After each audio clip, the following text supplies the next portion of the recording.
آیت نمبر 55 میں وہی مضمون بیان کیا گیا جو پیچھے بار بار گزر رہا ہے کہ جب تک کفار پر بدر جیسے عذاب نہیں لائے جاتے اور ان میں سے جو لوگ متکبر ہیں، دین اسلام کے سامنے اکڑنے والے ہیں، کھڑے ہونے والے ہیں اور اللہ رب العزت کے دین کی دعوت کو روکنے والے ہیں، جب تک ان کے پرغرور سر خاک میں نہیں ملائے جاتے کفار کے لیے دین میں داخلے کا راستہ نہیں کھلتا۔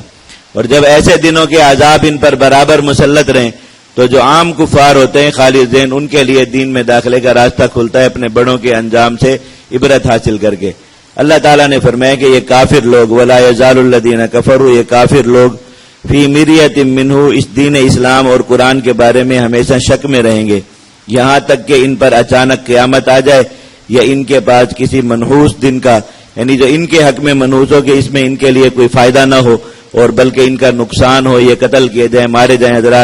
حضرت ابی ابن کعب رضی اللہ عنہ فرماتے کہ اس سے بدر جیسے دن مراد ہیں جس میں ان کفار کی طاقت اور غلبہ ٹوٹے، میں یا تو ان پر موت آ جائے یا پھر اللہ تعالیٰ ان کو دنیا میں بدر جیسے حالات دکھائے بار بار، تو پھر ان پر حق واضح ہوتا ہے اور یہ دین کی طرف مائل ہوتے ہیں۔ اگر یہ دو چیزیں نہ ہوں تو ان کو کبھی بھی دین اور حق سمجھ میں نہیں آتا۔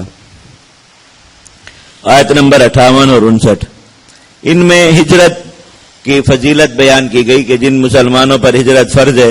وہ اس خوف کی وجہ سے ہجرت کو ترک نہ کیے بیٹھے رہیں کہ نئی جگہ پر ہجرت کر کے جائیں گے تو رزق کا کیا بنے گا اور جو ہے وہ معاملات جو ہے مالی وہ کس طریقے سے جو ہے وہ چل سکیں گے۔ ان سارے خوف اور خدشات کو اپنے دلوں میں بچا کر اپنے گھروں میں نہ بیٹھے رہیں بلکہ اللہ کے راستے میں ہجرت کریں۔ تو جو شخص اللہ کے راستے میں ہجرت کرتا ہوا مارا گیا راستے میں یا ہجرت کی سختیوں کی وجہ سے تبھی موت مر گیا، راستہ مشکل ہے اور اس میں چلتے چلتے تھکاوٹ کی وجہ سے، بیماری کی وجہ سے اس کو موت آ گئی، اللہ تعالیٰ نے فرمایا کہ اس کی یہ ہجرت کا جو ہے وہ اجر اللہ رب العزت کے ذمہ ہو جاتا ہے۔ سورۃ النساء میں بھی آپ پڑھ چکے فقط وقع اجرہ علی اللہ،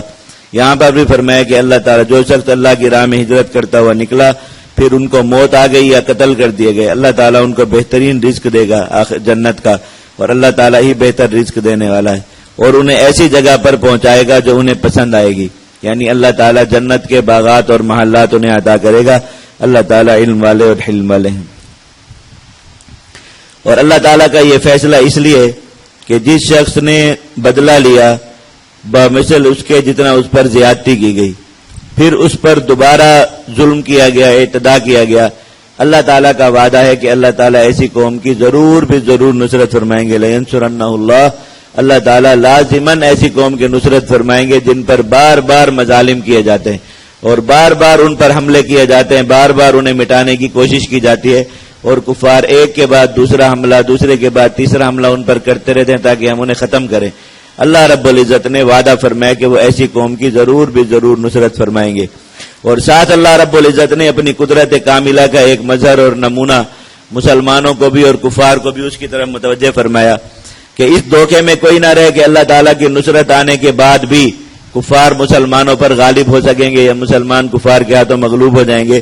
اللہ تعالیٰ اتنی عظیم الشان قدرت والے ہیں کہ وہ دن کو رات میں داخل کر دیتے ہیں، اور اتنا چمکتا دمکتا سورج جس نے جو ہے وہ اتنی جو ہے خوفناک سیاہ رات جس نے سارے عالم پر اندھیرا طاری کیا ہوا ہوتا ہے، اللہ رب العزت کے حکم سے ایسے کافور ہو جاتی ہے بالکل کہ اس کے اسباب بھی سمجھ میں نہیں آ رہے تھے، ابھی سورج بھی نہیں نکلا ہوتا لیکن رات کا اندھیرا جو ہے وہ کافور ہو جاتا ہے۔ اللہ رب العزت دن کو رات پر داخل کر دیتے اس طریقے سے، یہ کام کوئی بھی اور نہیں کر سکتا۔ اگر اللہ رب العزت رات کو روک دیں تو دنیا کی کوئی طاقت ایسی نہیں ہے جو اس کو دن میں بدل سکے۔ جن علاقوں میں یہ نظام ہے جو زمین کے ایسے خط پر واقع ہیں جہاں عرصہ دراز تک رات رہتی ہے، تو دنیا کی کوئی ٹیکنالوجی اور کوئی طاقت مل کر وہاں دن نہیں لا سکتی، اور جب اللہ رب العزت کے حکم پر دن وہاں پر قائم ہو جاتا ہے، کھڑا رہتا ہے بہت مہینوں تک، تو کوئی بھی طاقت اور قوت وہاں پر رات کو نہیں لا سکتی۔ یہ سارا نظام اللہ رب العزت کے ہاتھ میں، اور یہ اتنا اللہ رب العزت کی بڑی قدرت ہے جس کا کوئی ادنا سا مظاہرہ بھی کوئی دوسری قوم یا کوئی دوسرا شخص نہیں دکھا سکتا۔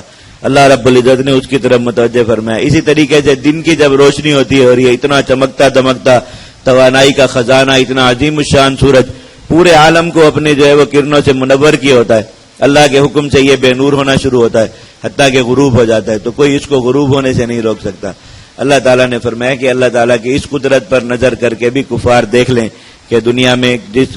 ذات سے وہ ٹکر لے رہے ہیں، اللہ رب العزت سے لڑ رہے ہیں اور اللہ رب العزت کے ساتھ دشمنی مول لے رہے ہیں، تو اللہ تعالیٰ سے لڑنا ان کے بس کی بات نہیں۔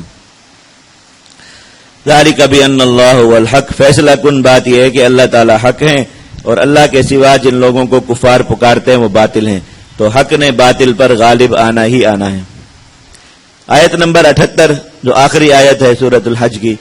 وجاہدوا فی اللہ حق جہادی، اللہ تعالیٰ نے مسلمانوں کو حق الجہاد تک، حق جہاد کرنے کی جو ہے وہ تلقین فرمائی، ارشاد فرمایا کہ اتنا جہاد کرو کہ جہاد کرنے کا حق ادا ہو جائے۔ حضرت علامہ ابن کثیر رحمۃ اللہ علیہ نے نبی کریم صلی اللہ علیہ وسلم کی روایت یہاں پر ذکر کی ہے جو ابو داؤد وغیرہ میں موجود ہے، سنن کی کتابوں میں۔ حضور نے فرمایا جاہد المشرکین باموالکم وانفسکم والسنتکم، کفار کے خلاف اپنے مال سے، اپنی جان سے، اپنی زبانوں سے لڑو۔ یعنی اللہ تعالیٰ نے انسانوں کو جو صلاحیتیں ایسی عطا فرمائی ہیں جن سے قتال میں معاونت ہو سکے، تو ہر صلاحیت کو دشمنوں کے خلاف لڑائی میں جھونک دینا اور استعمال کرنا، یہ ہے حق الجہاد۔ جو شخص یہ کر دے اس نے جہاد کا حق ادا کیا۔ اللہ تعالیٰ نے قرآن مجید میں دو چیزوں کو ان کے حق تک اختیار کرنے کا حکم فرمایا مسلمانوں کو، اتقوا اللہ حق تقاتہ، اللہ تعالیٰ سے تقوی اتنا اختیار کرو جتنا تقوی کا حق ہے، یعنی اللہ تعالیٰ کی کوئی نافرمانی اور کوئی ایسا عمل جو اللہ رب العزت کی طرف سے جس کی ممانعت ہو، انسان اس کو نہ کرے اور اس کے قریب بھی نہ جائے۔ اور دوسرا اللہ رب العزت نے جو کام حق کا درجے تک ادا کرنے کا حکم فرمایا وہ جہاد ہے،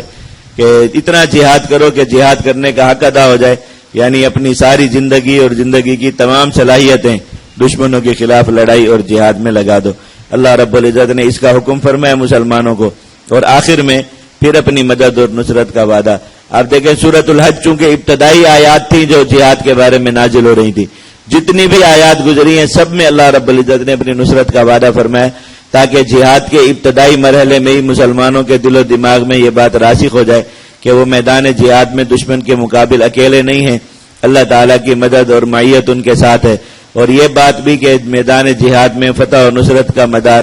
اللہ تعالیٰ کی معیت اور نصرت کے ہونے نہ ہونے پر ہے، اسباب کے ہونے نہ ہونے پر نہیں ہے۔ اللہ تعالیٰ نے بات بتائی۔ تو اس آیت کے آخر میں بھی ہوا مولاکم، اللہ تمہارا مددگار ہے، فنعم المولا ونعم النصیر، کیا ہی بہترین دوست ہے اور کیا ہی بہترین مددگار ہے۔ اللہ تعالیٰ نے اپنی دوستی اور معیت کا مجاہدین کے ساتھ اعلان فرما دیا۔